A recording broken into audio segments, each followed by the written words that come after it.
জাতি দুদিন দুসময় যে ঈমান কথা বলে না, সেই ঈমানকে কি আমরা ঈমান বলতে পারি? ও আমার শ্রোতাবৃন্দ, আমরা দেখিনি বদর, দেখিনি উহুদ।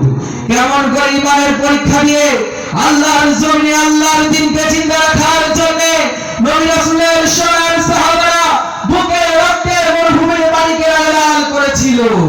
কিন্তু হাজার বছর পর ৬৮,০০০ বর্গমাইল এই বাংলার সবুজ জমিনে দাঁড়িয়ে নতুন করে সিদ্ধান্ত নিতে হবে।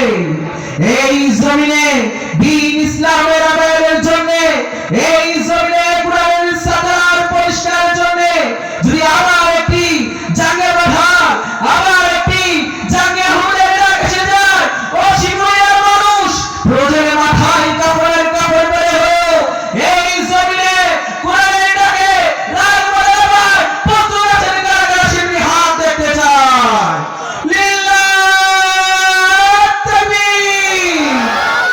দূরে কাছে যেখান থেকে আমরা আওয়াজ শুনছেন এবং সামনে উপবিষ্ট কালেমার জান্নাবাহী, তাওহীদের পতাকাবাহী, দ্বীন ইসলামের মানুষাহের দূরবীর মুজাহিদ, প্রাণপ্রিয় ইসলাম দরদি দ্বীনি ভাইরা, পর্দার আড়ালে বসে আছে স্নেহের সম্মানিত মা বোনেরা, আলোচনা ও সঙ্গীতের মধ্য দিয়ে সবাইকে দীর্ঘ সালাম, আসসালামু আলাইকুম ওয়া রাহমাতুল্লাহি ওয়া বারাকাতুহু। সবাই কেমন আছেন? সবাই ভালো আছে? জোরে বলে আলহামদুলিল্লাহ। যে মহান রব আপনাকে আমাকে খাইয়ে পড়ে বাঁচিয়ে রেখেছে, যে জমিনের মালিক যে আল্লাহ, যে আসমানের মালিক যে আল্লাহ, যে আপনার আমার মালিক যে আল্লাহ, সে আল্লাহর শুকরিয়া আদায়ের জন্য আমরা সবাই জোরে পাঠে বলি আলহামদুলিল্লাহ। আর জোরে বলি আলহামদুলিল্লাহ। সম্মানিত ভাইরা, যারা এদিক সেদিক ঘোরাফেরা করছি, তারা মাহফিলের ভিতর চলে আসি, জান্নাতের বাগানে মাহফিলে চলে আসি। আজকে যদি এখানে কোনো গানের কনসার্ট হলো, তাহলে এখানে মানুষের জনসমুদ্র লেগে থাকতো, কথা বলুন ঠিক কিনা? কিন্তু আজকে দুর্ভাগ্য বিষয় হচ্ছে কোরআনের মাহফিল। এটা তাদের জন্য দুর্ভাগ্য বিষয় যারা হলো কপাল পরা, আর এটা তাদের জন্য উপহার স্বরূপ যারা হলো মুমিন বান্দা। বেশি ভূমিকা রাখবো না, সংবিধান মধ্যে চলে যাব। যে ঈমান প্রয়োজনে জ্বলে ওঠে না, যে ঈমান সত্য ন্যায়ের কথা বলে না,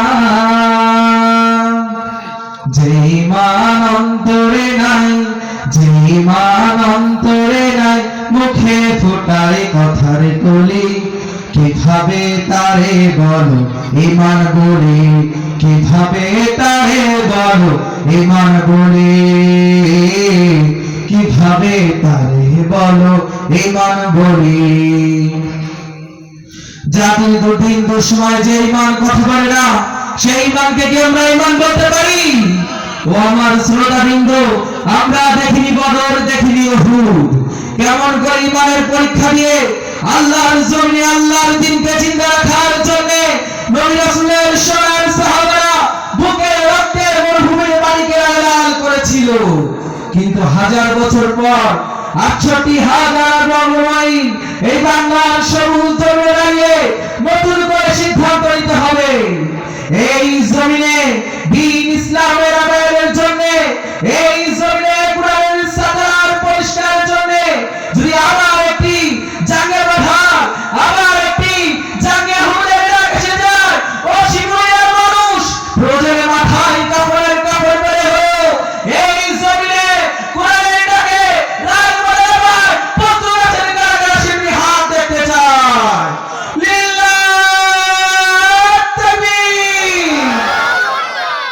যে ঈমান প্রয়োজনে জ্বলে ওঠে না, যে ঈমান সত্য ন্যায়ের কথা বলে না, যে ঈমান অন্তরে নাই, যে ঈমান অন্তরে নাই, মুখে ফোটায় কথার কলি, কিভাবে তারে বলো ঈমান বলি, কিভাবে তারে বলো ঈমান বলি, কিভাবে তারে বলো ঈমান বলি। যে ঈমান দিন কায়েমের আন্দোলনের ধার ধারে না, যে ঈমান লেবাস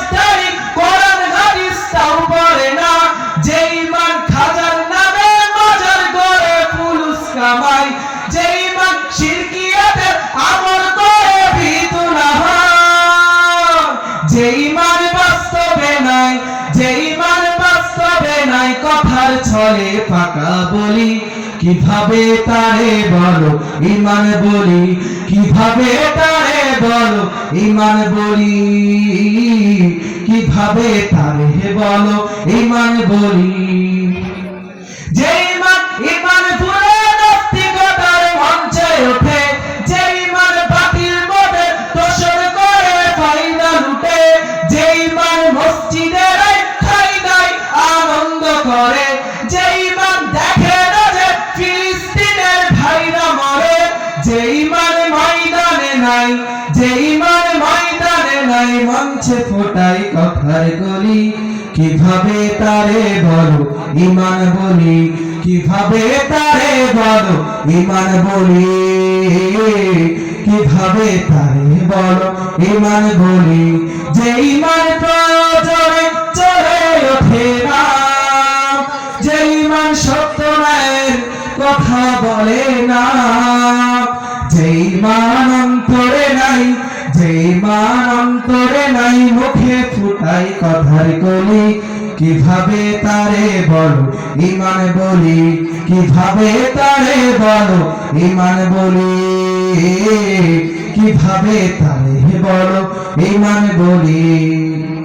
আসসালামু আলাইকুম।